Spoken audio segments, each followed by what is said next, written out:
Vamos directamente a la parte ahora que nos corresponde. Voy a pedir que ustedes tengan sus abiertas. Y esto en el capítulo 28 del libro de Deuteronomio. Allí vamos a leer un poquitito sobre las bendiciones. No vamos a leer todo.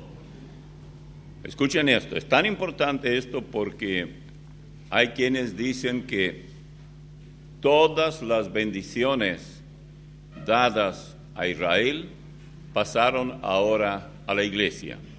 Todas las maldiciones que Dios expresa en este capítulo son de los judíos.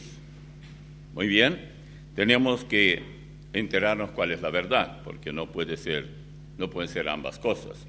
En el capítulo 28 al comienzo dice, acontecerá que si oyeres atentamente la voz de Jehová tu Dios para guardar y ponerla por obra, todos sus mandamientos que yo te prescribo hoy, también Jehová tu Dios te exaltará sobre todas las naciones de la tierra. Y como yo no tengo ya tiempo para leer todos los versículos, les voy a ir diciendo dónde voy ahora. Versículo 8. Jehová te enviará su bendición sobre tus graneros y sobre todo aquello en que pusieres tu mano, y te bendecirá en la tierra que Jehová tu Dios te da. Te confirmará Jehová por pueblo santo suyo, como te lo ha jurado, cuando guardares los mandamientos de Jehová tu Dios y anduvieres en sus caminos. Ahora vamos al versículo 12. Te abrirá Jehová su buen tesoro, el cielo, para enviar la lluvia a tu tierra en su tiempo y para bendecir toda obra de tus manos. Y prestarás a muchas naciones, y tú no pedirás prestado. Pero a partir del versículo 15 comienzan las maldiciones, o sea, estas son promesas condicionales, las hay incondicionales. Esta tiene que ver, te portas bien, hay bendiciones, te portas mal, maldiciones, así de sencillo. El versículo 15, pero acontecerá si no oyeres la voz de Jehová tu Dios para procurar cumplir todos sus mandamientos y sus estatutos que yo te intimo hoy, que vendrán sobre ti todas estas maldiciones y te alcanzarán.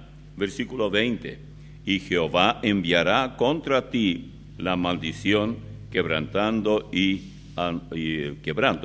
asombro en todo cuanto pusieres mano e hicieres, hasta que seas destruido y perezcas pronto a causa de la maldad de tus obras, por las cuales me habrás dejado. Y el versículo 24, dará Jehová por lluvia a tu tierra, polvo y ceniza de los cielos, descenderán sobre ti hasta que perezcas. Jehová te entregará derrotado delante de tus enemigos. Por un camino saldrás contra ellos, y por 7 caminos huirás delante de ellos, y serás vejado por todos los reinos de la tierra. Y tus cadáveres servirán de comida a toda ave del cielo, y fiera de la tierra, y no habrá quien las espante. Jehová te herirá con la úlcera de Egipto, con tumores, con sarna y con comezón, de que no pueda ser curado. Jehová te herirá con locura, ceguera y turbación de espíritu, y palparás a mediodía como palpa el ciego. Y ahí continúa hablando, mucho más hay, hasta porque hay solo 14 versículos de bendición, pero hay 50 y tantos versículos de maldición. Eso es increíble, pero así fue y es lo que ellos cosecharon debido a esto. Pero hay que tener mucho cuidado cuando leemos esto, porque en ningún lugar de la Biblia se dice que la iglesia desheredó a ellos de su tierra, porque ciertamente lo que yo leí recién no es todo. Hay mucho más que los profetas han dicho acerca de lo que espera Israel. Ahora, el título ahora es habla más que todo sobre la teología del reemplazo, así se llama. Le llaman teología del reemplazo porque fue reemplazado Israel y esa parte de las bendiciones ahora pertenecen a la iglesia. Eso, de ahí viene el nombre. En la teología del reemplazo también es llamada teología de la suplantación o teología de la sustitución. Sus promotores, ellos aseguran que la iglesia en realidad reemplazó a Israel en el plan de Dios para las edades. La teoría del reemplazo también está presente en el Islam, ya que para los musulmanes la revelación del profeta Mahoma reemplaza y supera lejos a todos los anteriores, incluyendo al mismo Señor Jesucristo. Eso es lo que cree el Islam. También la Iglesia Católica Romana está totalmente en contra de Israel y creen que la Iglesia, y ninguna tanto como la de ellos, ha reemplazado.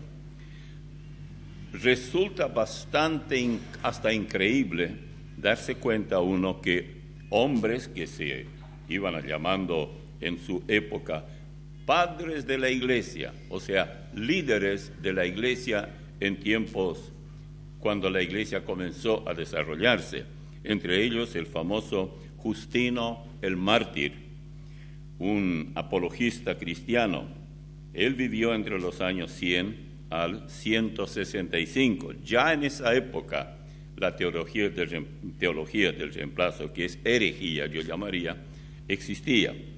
Y él defendió el cristianismo contra sus enemigos e hizo la siguiente aseveración en su obra titulada Diálogo de Justino Mártir con Trifón, un judío. Decía él: los cristianos son la verdadera raza judía. También dijo, refiriéndose al pueblo judío, las escrituras no son de ustedes, sino nuestras. Este hombre aseguró que la expresión bíblica, la simiente de Jacob, cuando se entiende bien, según él, por supuesto, se refiere a los cristianos, no a los judíos. Los historiadores de la Iglesia señalan que esto significó un cambio importante en la comprensión de las Escrituras, la tergiversación. Luego está Irineo, otro hombre, él era obispo de León, alrededor del año 177, él declaró: los judíos fueron desheredados de la gracia de Dios. Luego viene Tertuliano. Él nació el año 160 y murió el año 230. En su tratado contra los judíos, él declaró que Dios había rechazado a los judíos para favorecer a los cristianos. Interpretó la respuesta de Dios a Rebeca en cuanto a los gemelos, Esaú y Jacob, que ella llevaba en su vientre. De la siguiente manera, dijo él en su tratado: Esaú, el hermano mayor, representa a los judíos, Jacob, el hermano menor, a los cristianos. Luego, al considerar lo que Dios dijo sobre Esaú y Jacob, el hermano mayor servirá al hermano menor. Él declaró: esto indica que Dios reveló que los cristianos someterían a los judíos y que los judíos servirían a los cristianos. Y con esto alegorizó lo dicho por Dios. Luego hay otros varios que hacen la misma cosa. Eusebio, por ejemplo, dijo que la promesa de las Escrituras hebreas son para los cristianos y no para los judíos, pero las maldiciones todavía son para los judíos. Qué bueno, ¿no? Hilario, llamado de Poitiers, era obispo y escritor. Él nació el año 291 y murió en el año 371. Él escribió: los judíos son una nación maldita por Dios eternamente. El emperador Constantino declaró que el territorio de Israel ya no le pertenecía al pueblo judío, sino a la iglesia cristiana. Gregorio de Hais, obispo de Capadocia, él falleció el año 394, dijo: los judíos son una cría de serpientes, aborrecedores de todo lo bueno.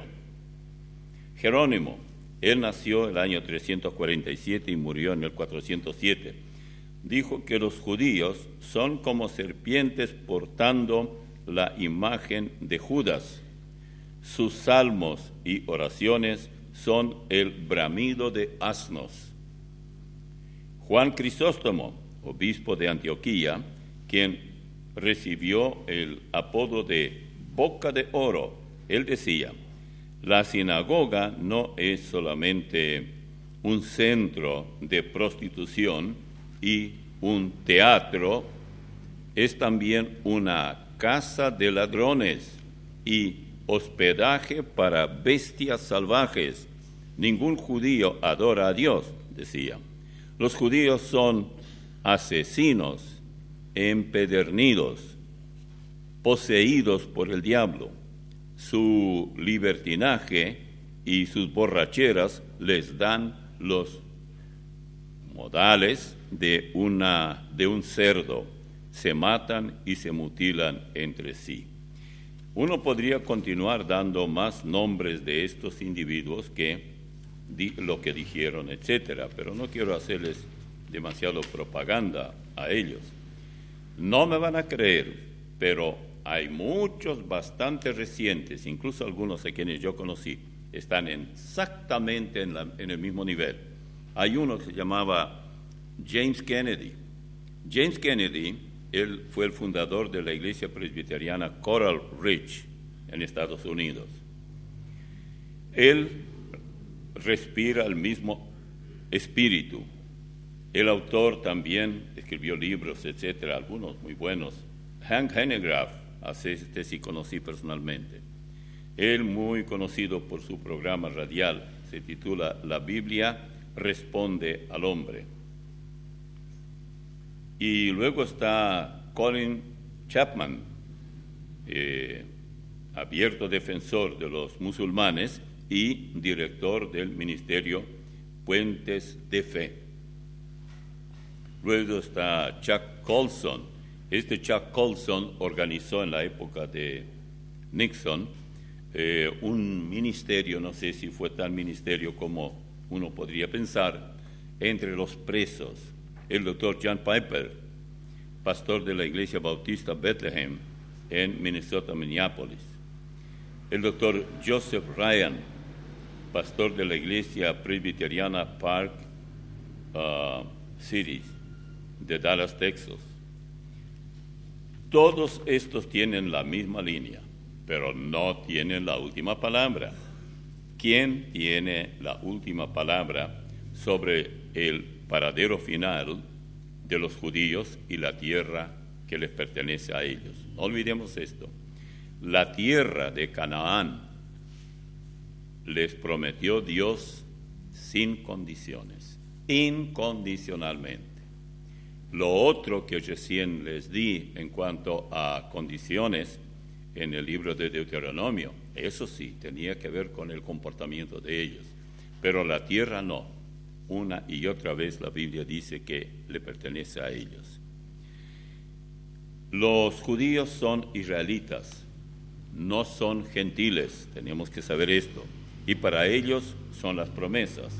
Así lo dijo claramente incluso Pablo. Por ejemplo, Romanos 9, versículos 3 y 4, dice: los que son mis parientes, habla de judíos, según la carne, que son israelitas, de los cuales son la adopción, la gloria, el pacto, la promulgación de la ley, el culto y las promesas. Todo esto tiene que ver con ellos. Hay 67 referencias específicas a Israel, digamos, en el Nuevo Testamento. Ninguna de ellas podría aplicarse a la iglesia. Si uno trata de intercambiar, por ejemplo, la palabra Israel por iglesia, el pasaje se torna ridículo, no tiene ningún significado para aquellos que conocemos las Escrituras. Por ejemplo, si se pone iglesia y no Israel, escuche lo que dice uno de los textos, Romanos 10.1. Romanos 10.1, si usted mira allí, se va a dar cuenta. Dice así: hermanos, ciertamente el anhelo de mi corazón y mi oración a Dios por la iglesia, ¿es eso lo que dice? No, por Israel, es para salvación. ¿Cómo? ¿La iglesia tenía que salvarse? No, la iglesia ya está escribiendo a un grupo, a toda una iglesia, no sabemos cuántos eran, pero ellos eran salvos.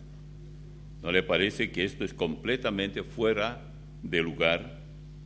El Salmo, por ejemplo, 105, contiene 7 afirmaciones de Dios, en las que promete entregarle la tierra de Canaán a Abraham y a sus descendientes. Esas promesas son eternas, al igual que las de Génesis 12, 1 al 3. Cuando Jehová había dicho a Abraham: vete de tu tierra y de tu parentela y de la casa de tu padre a la tierra que yo te mostraré, y haré de ti una nación grande, y te bendeciré y engrandeceré tu nombre, y serás bendición. Te bendeciré, o bendeciré a los que te bendijeren, y a los que te maldijeren, maldeciré, y serán benditas en ti, no en la iglesia, todas las familias de la tierra. Por supuesto que la iglesia se compone de tanto de judíos como de gentiles. El profeta Jeremías habla de la cualidad eterna que tienen las promesas de Dios respecto a Israel y el pueblo judío. Perdurarán todo el tiempo que alumbre el día, o durante el día el sol, y la luna y las estrellas de la noche. Escuche esto, si usted quiere seguir y leer también en su Biblia, Jeremías 31, 35 hasta el 37. Dice así: así ha dicho Jehová, que da el sol para luz del día, las leyes de la luna y de las estrellas para luz de la noche, que parte el mar y braman sus ondas. Jehová de los ejércitos es su nombre. Si faltasen estas leyes delante de mí, dice Jehová, también la descendencia de Israel faltará, para no ser nación delante de mí eternamente. Así ha dicho Jehová: si los cielos arriba se pueden medir y explorarse abajo los fundamentos de la tierra, también yo desecharé toda la descendencia de Israel por todo lo que hicieron, dice Jehová. Es decir, está planteando situaciones imposibles. Si se puede hacer eso, entonces sí, la teoría o supuesta teología del reemplazo funciona.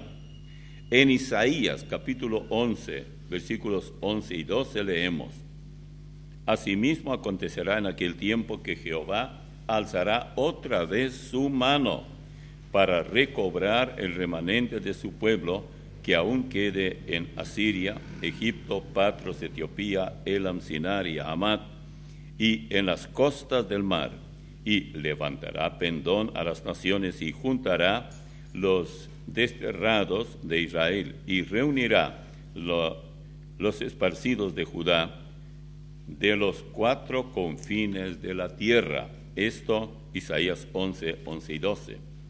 Y luego, Ezequiel 37, 4 al 6. Me dijo entonces, profetiza sobre estos huesos y diles, huesos secos, oíd palabra de Jehová. Así ha dicho Jehová el Señor a estos huesos. He aquí, yo hago entrar espíritu en vosotros y viviréis. Y pondré tendones sobre vosotros y haré subir sobre vosotros carne y os cubriré de piel. Y pondré en vosotros espíritu y viviréis y sabréis que yo soy Jehová. Ezequiel 37, 4 al 6. Pasando ahora a Ezequiel 36, 8 al 11, dice, mas vosotros, oh montes de Israel, daréis vuestras ramas y llevaréis vuestro fruto para mi pueblo Israel, porque cerca están para venir, porque he aquí yo estoy por vosotros y a vosotros me volveré y seréis labrados y sembrados. Y haré multiplicar sobre vosotros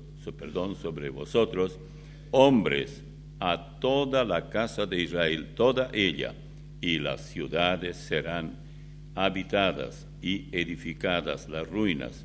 Multiplicaré sobre vosotros hombres y ganado, y serán multiplicados y crecerán, y os haré morar como solíais antiguamente, y os haré mayor bien que en vuestros principios, y sabréis que yo soy Jehová. Todo eso en Ezequiel 36, 8 al 11. Pasamos de aquí a Isaías 43, 5 y 6. No temas, porque yo estoy contigo. Del oriente traeré tu generación, y del occidente te recogeré. Diré al norte, da acá, y al sur, no detengas. Trae de lejos mis hijos y mis hijas de los confines de la tierra. Bien, el Señor Jesucristo y el Evangelio eran primeramente para los judíos. Él mismo dijo, vayan primero a los judíos, hablen a ellos.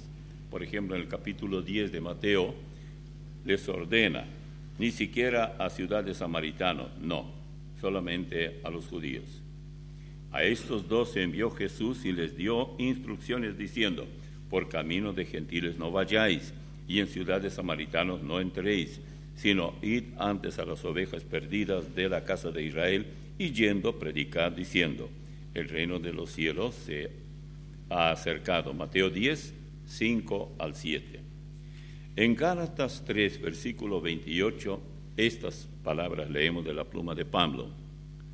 Ya no hay judío ni griego, ni hay esclavo ni libre, no hay varón ni mujer, porque todos vosotros sois uno en Cristo Jesús.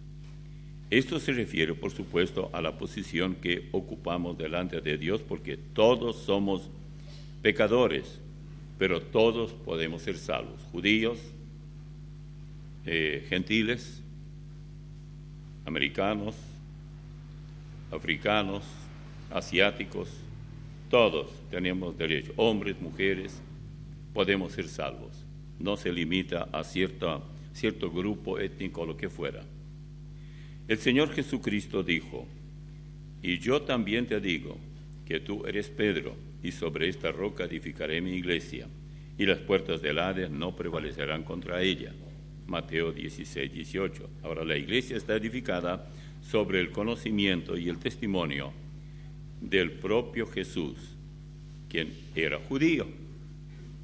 Yo no entiendo cómo podemos hoy negar el lugar de los judíos para el tiempo final también y las bendiciones, cuando el mismo Señor era judío. María era judía, la madre de él. José, el padre adoptivo, también era judío. ¿Cómo entender la idea de estos sabios padres de la iglesia y demás? Dice en Efesios 2, 11 en adelante, por tanto, acordaos de que en otro tiempo vosotros los gentiles, en cuanto a la carne, erais llamados incircuncisión por la llamada circuncisión hecha con manos en la carne. En aquel tiempo estabais sin Cristo, alejados de la circuncisión, de la ciudadanía, de Israel, y ajenos a los pactos de la promesa, sin esperanza y sin Dios en el mundo. Pero ahora, en Cristo Jesús, vosotros que en otro tiempo estabais lejos, habéis sido hechos cercanos por la sangre de Cristo, porque Él es nuestra paz, que de ambos pueblos hizo uno, derribando la pared intermedia de separación. Efesios 2, 11 al 14. Es decir, para la salvación, tanto judíos como gentiles. Pero nunca debemos olvidar lo que los profetas dicen en cuanto a lo que falta a los judíos, que todavía no se ha cumplido, pero sí se cumplirá prolijamente, porque llegará el momento cuando no judíos a gentiles, sino lo que ocurrirá es que, llegado el tiempo del milenio, los gentiles, incluyendo los árabes, incluyendo los palestinos, incluyendo los iraníes, todos ellos se estarán llevando como bebés a las damas, por decirlo así, a su tierra. Él se encargará de hacer que esto ocurra.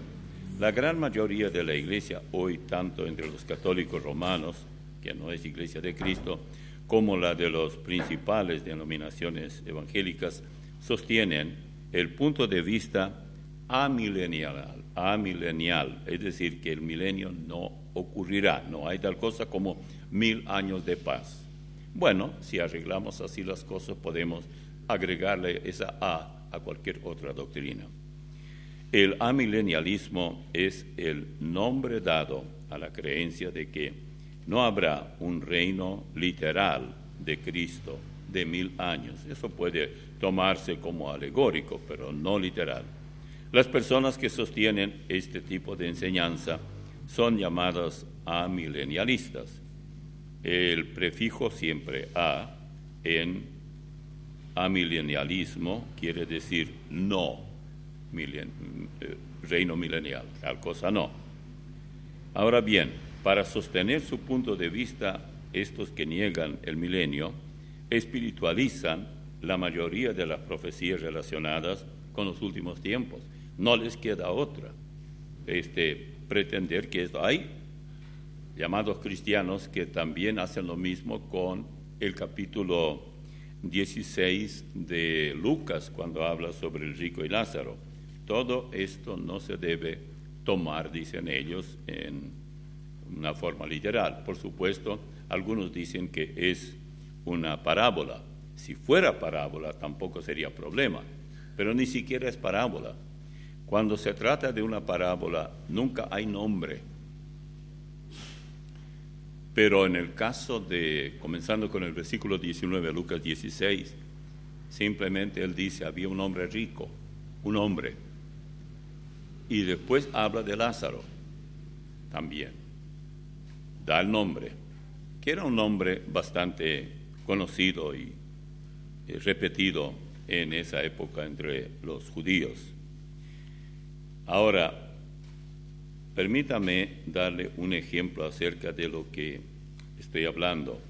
Y para eso voy a compartir con usted la experiencia de un caballero llamado David Reagan, casi como el presidente que era de Estados Unidos. Él es director del ministerio The Lion and the Lamb, o sea, el león y el cordero. Y él cuenta que hace varios años lo invitaron a hacer una presentación ante una convención cristiana muy numerosa. Le pidieron que hablara sobre el tema por qué creía que el Señor Jesucristo regresará para reinar sobre la tierra, que es el milenio. Bueno, se le dijo que tenía 30 minutos para hacer su disertación. Cuando él preguntó por qué le habían concedido un tiempo tan corto, solo 30 minutos, esta fue la respuesta. Es porque tenemos otro conferencista quien expondrá por qué no cree que habrá un reinado futuro de 1000 años. Cada uno de ustedes hablará 30 minutos, luego tendremos 30 minutos de preguntas y respuestas. Bueno, así es muy fácil hacer que la Biblia diga lo que nos dice. Él aceptó la invitación. El otro conferencista era un distinguido profesor de teología de una facultad bíblica. Y el hermano Reagan estaba convencido de que su audiencia estaría integrada por personas que creían en el reinado futuro de Cristo sobre la tierra, es decir, durante 1000 años. Sabía que en el capítulo 20 de Apocalipsis se habla de esto. Y si uno lee toda esa parte, versículos 1 al 11, se dará cuenta que no hay vuelta que dar. Esta profecía declara que llegará un día cuando Jerusalén estará rodeada por las fuerzas enemigas. Ese día, creo yo, está muy cerca.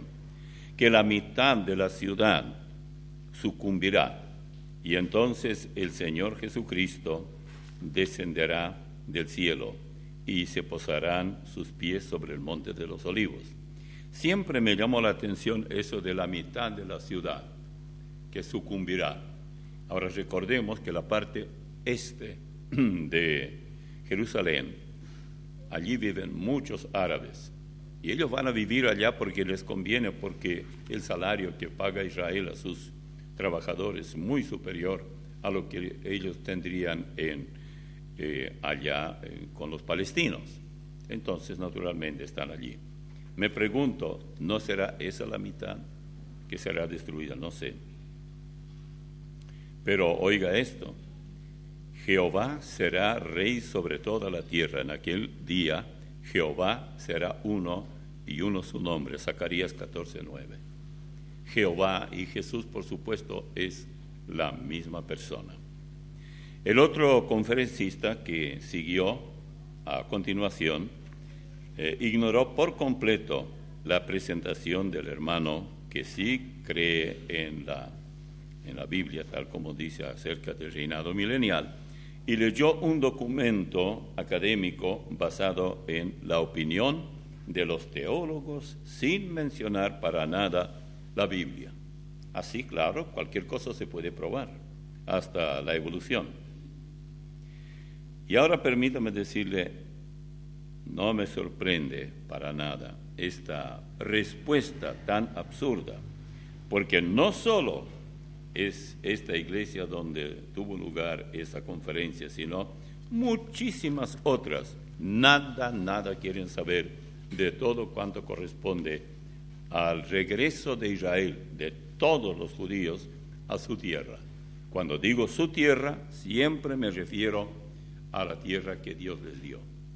Si preguntamos a un judío si le gusta la idea que Dios los haya escogido para que sean su pueblo, para que salieran de Egipto, cruzaran el Mar Rojo y vieran tantos milagros y entraran a la tierra prometida y todo esto, el 99,9% dirá no, hubiéramos preferido que Dios escogiera cualquier otro pueblo y no a nosotros.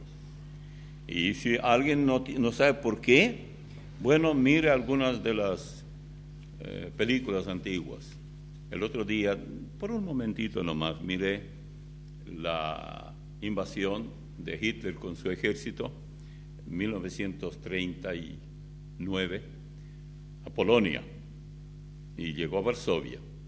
Y por supuesto, todo quedaba bastante cerca y mataban a los judíos como si tal fuera. Todo judío debía morir. Entonces, algunos oficiales polacos que todavía sobrevivieron, inmediatamente se organizaron y tomaron unos cuantos, un buen número de soldados que eran judíos y no estaban de acuerdo con lo que estaba ocurriendo y comenzaron a tirar bombas incendiarias. Y uno mira, y yo nunca vi cómo funciona todo esto, pero ellos no solamente tenían fusiles y tiraban y ahí sí que mataban a los otros como si nada fuera. Se defendían. Pero vi incluso una muchacha, ya una señorita, que estaba en un edificio como en el segundo piso, tiró una bomba y justo cayó en la cabeza de un oficial alemán. ¡Pum! Se fue al fuego. No sabía qué hacer, comenzó, bueno, yo no sé después porque la cámara dejó de mostrar qué pasó después, pero creo que salió asado de allí. ¡Qué odio! ¿Quién hubiera dicho? Cuando terminó la Segunda Guerra Mundial, que terminó justamente porque rusos y americanos se unieron para acabar con la intención de Hitler de eliminar hasta el último judío, y no solo judíos, muchos, por ejemplo, polacos que no eran judíos, también murieron. Todos ellos, los judíos que estaban en esos países, tenían su ciudadanía. O sea, habría que decir quiénes eran ellos. Muchos de ellos, bajo ningún concepto, querían aceptar, tanto en la Inquisición católica romana, para aceptar el catolicismo. Ustedes saben cómo hacen prosélitos ellos, cree o muere. Bueno, muchos de ellos no quisieron saber nada y murieron. Y otros tantos, pero estamos hablando de miles y cientos de miles. Tanto la Inquisición como Hitler, no olvidemos que, no me acuerdo bien quién era el Papa, creo que el Pío VI, creo que era, en la época de la Segunda Guerra Mundial, con su Mussolini allí también, todos ellos eran buenos amigos con Hitler y combinaron, porque lo que hacía la Inquisición era lo que también Hitler copió, cómo hacer sufrir a los judíos y a quienes él no quería ver. Él tenía la idea que a todos los feos, que no son tan lindos como los alemanes, hay que acabar. Así tener una raza aria, única, que no haya otra, que nunca hubo. Así que si usted se mira en el espejo y cree que es feo, no vaya a caer en esa trampa porque lo van a matar. ¿Quién decidía quién es feo y quién es lindo? No sé. Pero de cualquier manera eso se vivió. No obstante, a pesar de todo, Israel sigue siendo el huerto del Edén de lo que es el Medio Oriente. Sí, los sauditas pueden tener edificios enormes, mucho lujo, mucho dinero, mucho petróleo, todo eso, pero poco para comer. Esa es una situación muy difícil y me temo que eso va a precipitar muy pronto un encuentro bélico en ese lugar, sobre todo si se tiene en cuenta lo que está pasando en Siria. Y yo creo, y no olvidemos, que Siria está siendo apoyada tanto por Rusia como por China, pero no interesa cuántos le apoyen. No olvidemos que la Biblia habla de dos lugares geográficos. Habla, por ejemplo, del oriente, mirando desde Israel, y del norte, ambos, China y Rusia respectivamente. Y el Señor, se encargará de eso.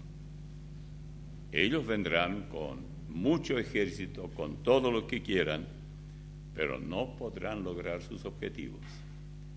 Ya no habrá más guerra, creo yo, del tipo que hubo contra Israel en el pasado. Ahora la guerra será muy diferente. Es más, los iraníes piensan que ellos tienen que participar muy de cerca y para ellos la plaga del mundo es Israel. Pero como están ocurriendo tantas cosas en el estado del tiempo y terremotos y maremotos y diluvios, ¿por qué no decirlo así? Lluvias que nunca no escuchábamos hasta hace poco tiempo comenzó todo. ¿Cuántos sabían de tsunami, por ejemplo, de hace pocos años? Y esto se va cumpliendo o se va repitiendo una y otra vez. El país que está preparado debidamente para ser protegido por el Señor, el que sobrevivirá. La Iglesia, creo yo, no debe preocuparse por esto. ¿Por qué? Pues tenemos las promesas del Señor. Creo que estamos viviendo en el preámbulo de la gran tribulación. La Biblia habla mucho de tribulación. Tome usted la concordancia y encontrará. Pero gran tribulación es otra cosa. Jesús dijo, no hubo tal tribulación, ni la habrá. Nunca hubo, ni la habrá. ¿Por qué? Nunca hubo porque nunca hubo tanta gente poblando el planeta. Por lo tanto, el hambre es un enemigo. Pero no es solo el hambre. La preparación bélica, la cantidad de armas que está en manos de países, de hombres que gobiernan, que no deberían de estar en el poder. A ellos no les importa matar a cuantos puedan. Esto hará que se encienda una guerra para defenderse. Aun aquellos que no son abiertamente enemigos de Israel se darán cuenta que tienen que defenderse. Pero creo que en todo esto estará la mano del Señor. Y Él tiene una palabra para los cristianos: no temáis vosotros. No debemos preocuparnos por eso. Somos cristianos bíblicos, creemos que debemos trabajar mientras Él nos permite y no tenemos que preocuparnos. Pero el resultado final de todo el asunto es que la mayoría de los llamados amilenialistas simplemente no conocen la Biblia. A mí no me preocupa que lo que digan ellos, libros que escriban y conferencias que den. Muchas de las iglesias que, en que crecimos la mayoría de los cristianos ya mayores, eran de lo que podríamos llamar basadas en las enseñanzas neotestamentarias. Yo nunca hubiera imaginado que viviría en los tiempos que estamos viviendo ahora. El temor de Dios, el de servirle, el de creer que la Biblia es inspiración divina, no era cuestionado cuando yo era muchacho, para nada. Ahora, los estudios del Nuevo Testamento que estamos teniendo, es decir, cuando comenzamos a estudiarlo, nos damos cuenta que la cantidad de veces que el Nuevo Testamento hace referencia al Antiguo Testamento y esa armonía perfecta en la Biblia, ¿cómo podemos negar lo que Dios está haciendo? La idea de que el Antiguo Testamento había sido clavado en la cruz y que ya no era importante se basaba en una declaración en Colosenses 2:14. De ahí ellos sacan que eso que dice en el Antiguo Testamento sobre el futuro de Israel no tiene sentido, ya murió en la cruz. Anulando, dice, el acta de los decretos que había contra nosotros, que nos era contraria, quitándola de en medio y clavándola en la cruz. Eso es lo que dice. Pero cuando una persona no es regenerada, no puede entender esto. Nadie puede entender las Escrituras si no ha nacido de nuevo y asistida por el Espíritu Santo. Pero ¿qué en cuanto al Antiguo Testamento? Este tipo de, yo diría, enfermedad espiritual de ignorar el Antiguo Testamento es algo epidémico en la iglesia de hoy y constituye un serio problema porque no hay forma de entender el Nuevo Testamento sin el Antiguo. Si usted no conoce el Antiguo Testamento, ¿cómo va a entender el Nuevo? Hay tanta referencia al Antiguo Testamento del Nuevo Testamento.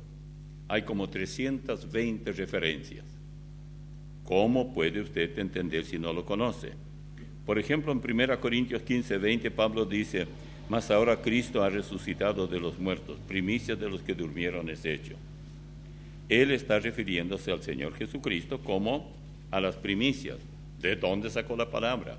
Las primicias eran uno de las cosas que traían los judíos como sacrificios de plantas, de animales, de lo que fuera. Por eso, para poder entender de qué está hablando Pablo, había que entender también el Antiguo Testamento. Leemos en Hebreos 5:10, por ejemplo, sumo sacerdote, dice, según el orden de Melquisedec. ¿Qué va a saber una persona que no lee ni entiende, y por eso mismo tampoco entiende, ni cree que lo del Antiguo Testamento hay mucho todavía profecía que no se ha cumplido, pero se cumplirá en su debido tiempo? Pero el capítulo 14, por ejemplo, de Zacarías, no es el único lugar en el Antiguo Testamento donde la Escritura testifica que Jesús regresará. ¿Dónde pisarán sus pies? ¿Qué ocurrirá después? Hijo de hombre, este es el lugar de mi trono, el lugar donde posaré las plantas de mis pies. En el lugar habitaré entre los entre los hijos de Israel para siempre. Esto aparece en Ezequiel 43:7.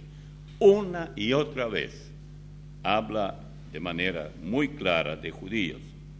Ahora pienso también que es muy significativo que el profeta declare en Ezequiel 48:35 que cuando el Señor retorne, por ejemplo, el nombre de la ciudad de Jerusalén desde aquí o desde aquel día será Jehová Sama, cuyo significado es Jehová está allí, así llamarán a Jerusalén.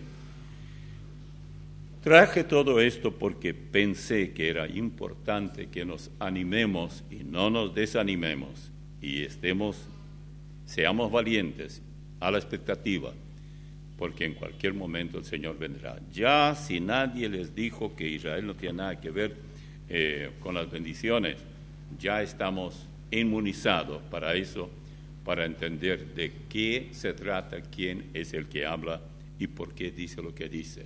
Simplemente odian a los judíos, por no decir odian al Señor, odian a los apóstoles, odian la Biblia, la palabra de Dios. ¿Por qué? Porque ellos tienen otra ocupación. ¿Saben que hay hoy en las iglesias que se llaman cristianas danzas? Tanto es así que en uno de los seminarios donde yo mismo estudié dicen que ahora una de las tantas enseñanzas que hay, facultades, es danza cristiana. ¿Ustedes se imaginan a mí danzando ahí? Moviéndome ahí para aprender cómo danzar, porque esto es parte de la liturgia, seguramente, no sé. Bueno, especializado, graduado en danza cristiana, doctorado en danza cristiana, algo así. ¿Por qué hacen eso? Porque no tienen nada que hacer. Hay que hacer lo que el mundo hace, vivir como el mundo vive, hacer lo que la mayoría acepta. Y esto es exactamente lo que Dios condena.